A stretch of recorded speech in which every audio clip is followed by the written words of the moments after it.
भगवान शिव देवों के देव कहे जाते हैं और प्रभु श्री राम भी इनकी भक्ति करते हैं। माना जाता है कि जब राम जी रावण से युद्ध लड़ने गए थे तो उन्होंने विजय की कामना के साथ भगवान शिव की आराधना की थी। लेकिन रामायण में एक समय ऐसा भी आया जब भगवान शिव और राम जी के बीच युद्ध छिड़ गया था और राम जी ने तो अपने घातक शस्त्र का इस्तेमाल भगवान शिव पर प्रहार करने के लिए भी कर दिया था। ये पूरी कहानी क्या है, क्यों भगवान शिव और राम जी के बीच युद्ध हुआ था, इसकी पूरी जानकारी हम आपको देंगे राम राज्य के आज के एपिसोड में। तो दोस्तों आइए शुरू करते हैं।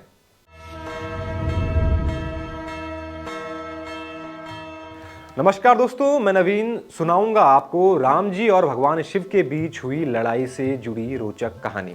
दोस्तों, भगवान राम ने एक बार अश्वमेघ यज्ञ किया। अश्वमेघ यज्ञ प्राचीन काल में बहुत प्रचलित था। ये ऐसा यज्ञ होता था जिसको करने के बाद एक राजा पूरे भारत खंड का चक्रवर्ती राजा बन जाता था। इसमें यज्ञ करने के बाद एक अश्व के मस्तक पर जयपत्र बांधा जाता था और उसके साथ सेना भेजकर उसे पूरे भूमंडल के भ्रमण पर छोड़ दिया जाता था। वो घोड़ा जहां भी जाता, यानी जिस भी राज्य में जाता, वहां की भूमि पर अश्वमेघ यज्ञ करवाने वाले राजा का राज माना जाता था। अगर कोई राजा अश्वमेघ यज्ञ करवाने वाले राजा की अधीनता स्वीकार नहीं करता था तो वो घोड़े को बंदी बना लेता था और तब बंदी बनाने वाले राजा और अश्वमेघ यज्ञ करने वाले राजा की सेना के बीच होता था युद्ध। दोस्तों, भगवान राम भी अश्वमेघ यज्ञ कर रहे थे और उनके अश्व के साथ थी उनकी सेना, जिसका नेतृत्व भगवान राम के भाई शत्रुघ्न कर रहे थे। कई राजाओं ने श्री राम की सेना की अधीनता स्वीकार भी की, लेकिन जब घोड़ा देवपुर पहुंचा तो वहां के राजा वीरमणि के पुत्र रुक्मांगद ने घोड़े को बंदी बना लिया। वीरमणि भगवान शिव का परम भक्त था और उसने महादेव की कठोर तपस्या करके महादेव से यह वरदान मांगा था कि वो उसके राज्य यानी कि देवपुर की रक्षा करेंगे। जब रुक्मांगद ने घोड़े को बंदी बना लिया तो उसने अयोध्या के सैनिकों से कहा कि आप अपने सेनापति से कहें कि मैंने घोड़े को बंदी बनाया है और आप युद्ध करके अपने अश्व को छुड़ा लें। यानी रुक्मांगद ने भगवान राम के अश्व को बंदी बनाकर उनकी सेना को चुनौती दे डाली। जब ये बात वीरमणि को यानी कि रुक्मांगद के पिता को पता चली तो वो चिंतित हुए, क्योंकि वो भगवान शिव के साथ ही राम जी के भी भक्त थे। उन्होंने अपने बेटे से कहा कि श्री राम तो हमारे मित्र हैं, उनसे दुश्मनी करना ठीक नहीं होगा। इस पर उनके पुत्र रुक्मांगद ने कहा कि अब तो घोड़ा बंदी बन चुका है, मैंने युद्ध की चुनौती भी दे दी है, अब तो युद्ध होकर रहेगा। बिना युद्ध के बंदी घोड़े को छोड़ना हमारा अपमान होगा। इसके बाद वीरमणि अपने भाई वीर सिंह और अपने पुत्र रुक्मांगद के साथ अपनी सेना को लेकर शत्रुघ्न की सेना के साथ युद्ध लड़ने चल पड़े। शत्रुघ्न ने भी युद्ध की पूरी तैयारियां कर ली थी, लेकिन उनसे जब हनुमान जी ने यह कहा कि इस नगरी के रक्षक स्वयं महाकाल हैं तो शत्रुघ्न के माथे पर भी शिकन आ गई थी। हनुमान जी चाहते थे कि शत्रुघ्न और वीरमणि के बीच वार्तालाप हो, समझौता हो और युद्ध से बचा जा सके, और वो चाहते थे कि श्री राम को भी बीच में आना चाहिए और युद्ध को होने से रोकना चाहिए।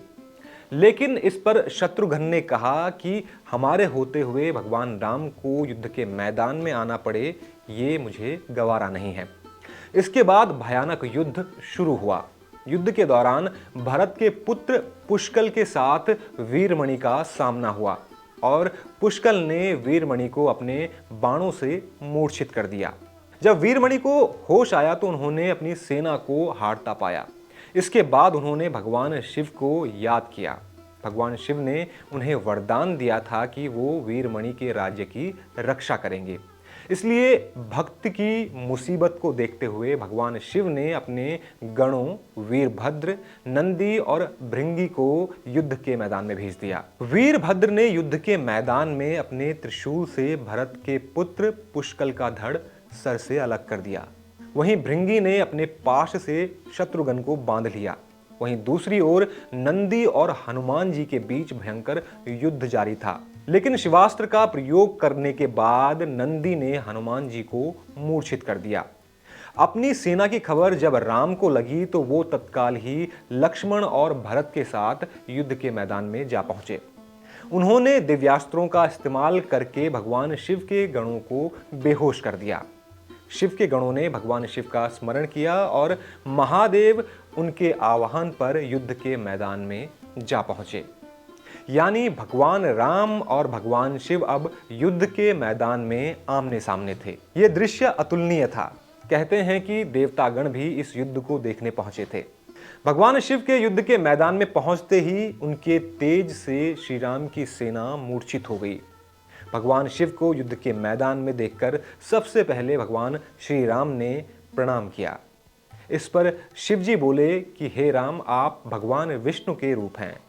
आपका प्रताप चारों ओर है और आपसे मैं लड़ना नहीं चाहता, परंतु मैंने अपने भक्त को वचन दिया है, इसलिए मैं पीछे नहीं हटूंगा।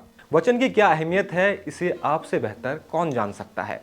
इसके बाद युद्ध शुरू हुआ और श्री राम ने कई दिव्यास्त्र भोलेनाथ पर चलाए, लेकिन वो भगवान शिव को संतुष्ट नहीं कर पाए।